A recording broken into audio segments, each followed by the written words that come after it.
Hey boys, welcome back to the ARPG Hour. Now before you start getting upset at me for revising the same build so many times, just trust me, this is gonna be worth it. I will get around to the Infinity Blades and more mage-based builds in time, but this one's just too damn fun to give up on just now. This is around the time I would urge you to hit the subscribe button if you're interested in future builds. This doesn't end here, we're gonna keep going and getting as much out of this game as we possibly can, so if that interests you, be sure to follow along because this isn't the end.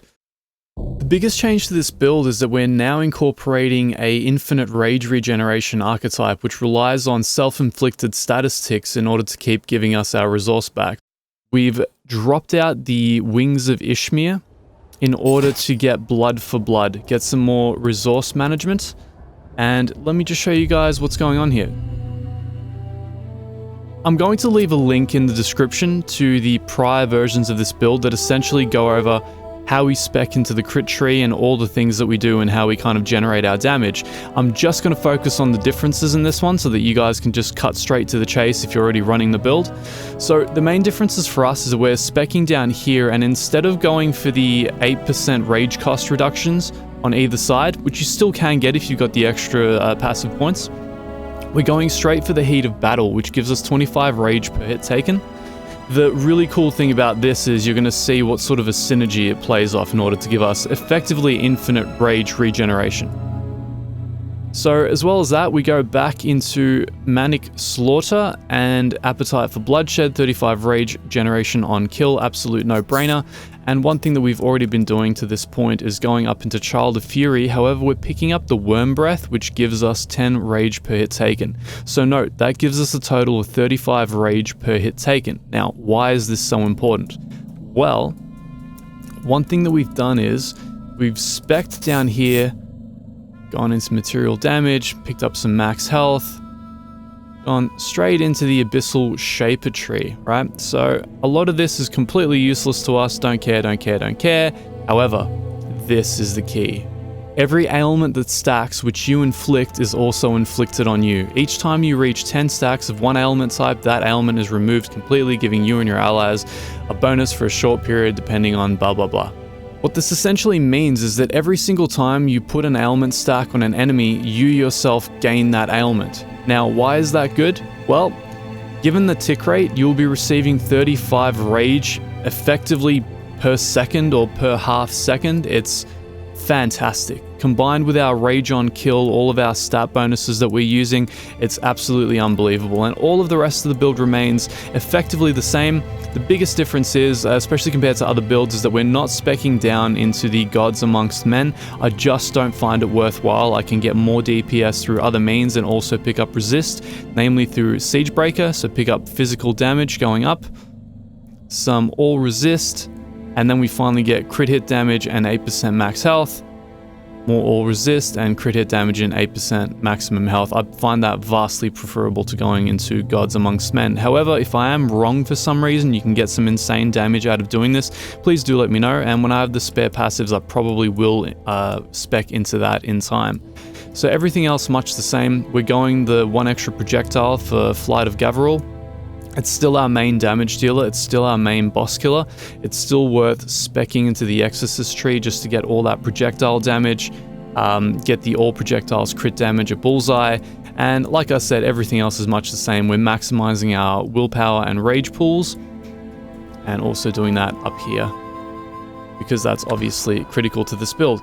Now, before I get into the stats and everything, I want to actually show you guys this build in action. One of the main things that we're prioritizing now is transfer time reduction between willpower and rage.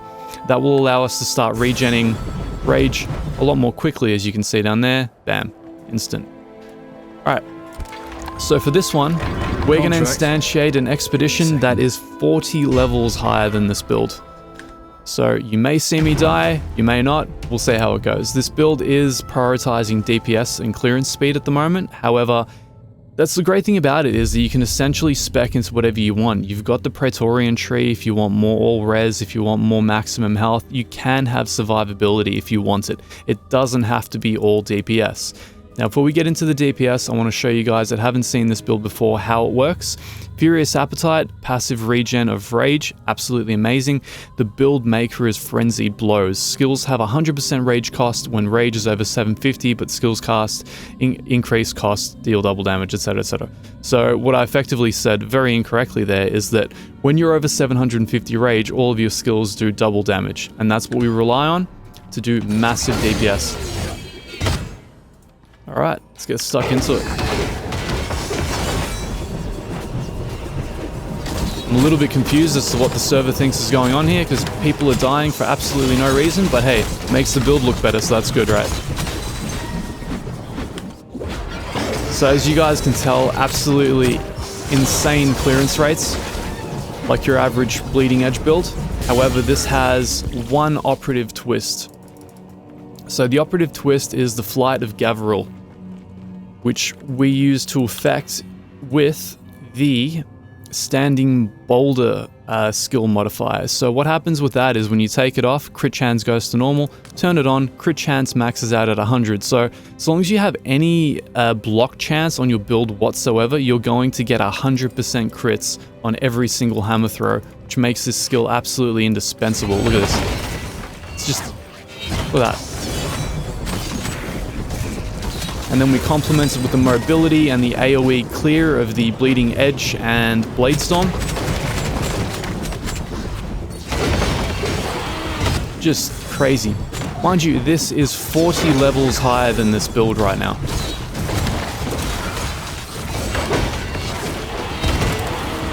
Just, I mean, God, it's so much fun.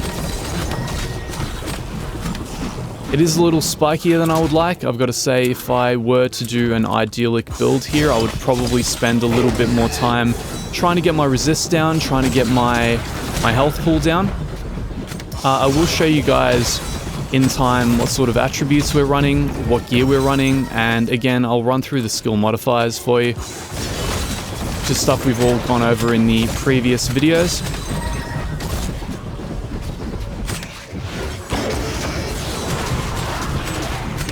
Gotta love it when things don't actually activate when you want them to. There we go. Hammers usually sort out all of our problems. So once again, going over our methodology for this build, in Flight of Gavril, we're using Tectonic in order to rotate the hammers at the end of their trajectory. Creates 3 big AoE DOT spheres that completely melt bosses and champions like they're absolutely nothing. It's the pivot point of this build. It's what makes it work, unlike most Bleeding Edge builds. Bleeding Edge, fairly straightforward, increased area of effect, projectile speed, axe continues to spin after being thrown, that's basically the build maker there. And the axe now follows you as you move, again, very important. So you can ditch the AoE effect in order to pick up some extra damage, I mean substantial damage, which we can try here. However, you find the loss in AoE a bit of a pain. So let's see where we end up. So as you can see, the hammer range is, the Bleeding Edge range is about the same as the AoE on Bladestorm. Not horrible by any means, but still not fantastic. Because we're using Blood for Blood, you're watching a lot of the trash mobs explode in AoE now as well, which is so hilarious. I'm actually quite preferring this to the Wings of Ishmir build I was running slightly before this. I'm about to unlock the 5th skill slot, so we'll be able to use both in time. There's really no need to sacrifice anything with this build whatsoever.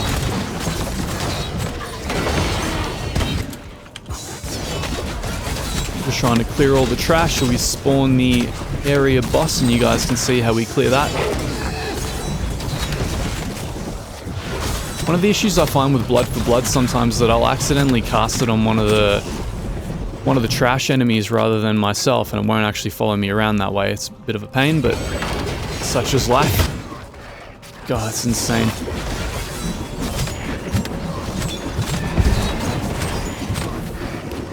There's in fact one more skill I'd like to go over so you guys can understand how this whole thing works.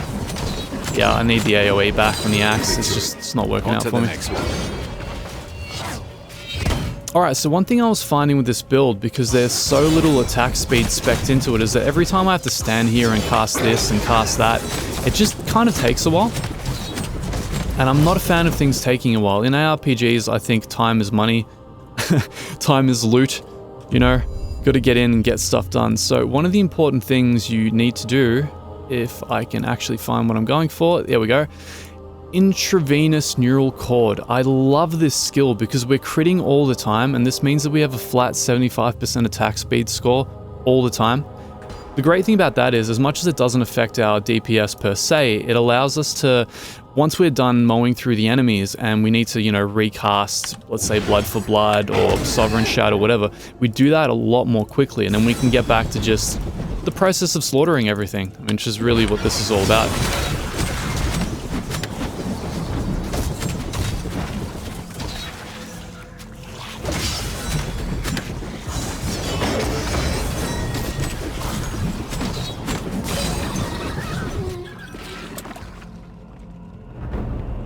Okay, almost there.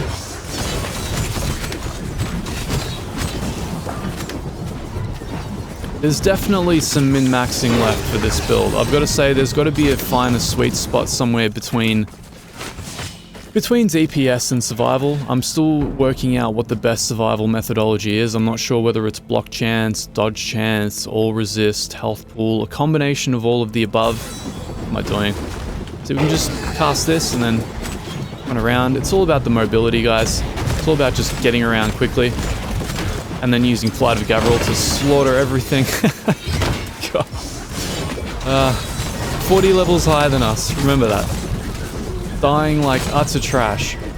Now, I feel like I'm going to eat my words when I face the level boss. I think it's probably going to give us some trouble, and suddenly I'm not going to sound so sagely anymore. Just going to pick up some of this. Alright. A bit more hammer use. Oh god, that's... You can't do this without the hammers. Like, the hammers are everything. It's like 3 times the Thor, you know? Case 1 just isn't enough.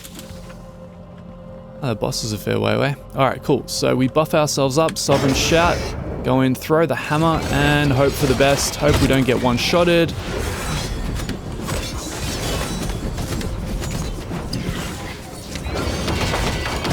Bit more on the hammers. So it's a little bit...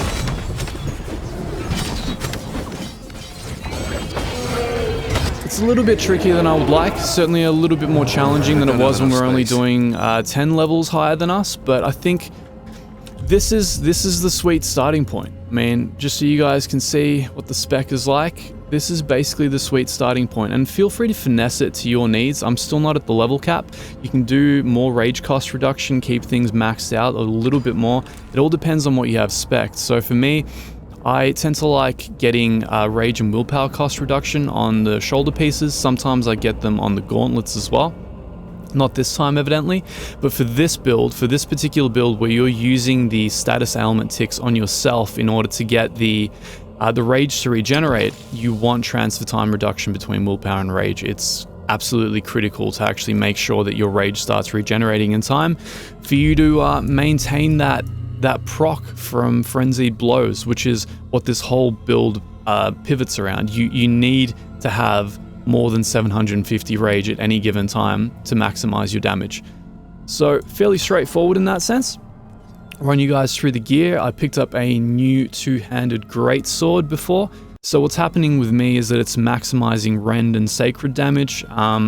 Make sure that you are doing bleed chance, that you've got some kind of ticks going off, that you're applying some kind of status element in order to facilitate this build working. So with that said, our attributes are still much as they were. We've got most of our points dumped into ferocity right up until we hit the diminishing returns from critical chance, which is around about 60%. All the other points are dumped into toughness, and all the status element wisdom stuff is applied either through our gear or through the passive skill nodes that we have going on. So looking through our skills again, much the same as before. I won't go over it in detail, we've already done that in prior videos. Everything's much the same in that sense, except that this, I will drop the damage bonus for the increased area of effect. You probably get more effective ticks that way. Blood for blood, something we haven't gone over yet, right? So increased damage on enemies suffering from DOT, which is all the time because we're applying bleed. Damaging area follows the target, which means you. Chances that enemies explode if they're damaged with less than 10% health means the trash mobs are going to explode and AoE each other. It's fantastic. Increase attack and spell speed each time an enemy dies within the area of effect. This is really good for recasting things. So this stacks with intravenous neural cord and you get to basically just cast to your heart's content. Increased duration, absolutely critical. Try and get the skill leveled up as quickly as possible so you get the 3 extra seconds before recast. And then increased chance to inflict ailments, which is a no-brainer because we're looking to inflict ailments all the time. And I guess I've got a spare one I can pick. Increase AoE. You can increase the AoE. I mean, you know, maybe health regen, just survive a little bit more inside. And that's about that. Everything else is much the same. If you have any questions about this build, they've probably been covered in the prior version, which I repeat, I will link in the description down below. Importantly, I'll probably continue tweaking this build for a little while, but I will aim to pivot towards a Infinity Blades build, which should be a hella fun when the time comes. So if you guys are interested in that, make sure to hit subscribe, like, there's many more builds coming. I love this game, and let's just see what we can extract out of it. So until next time, have a good one.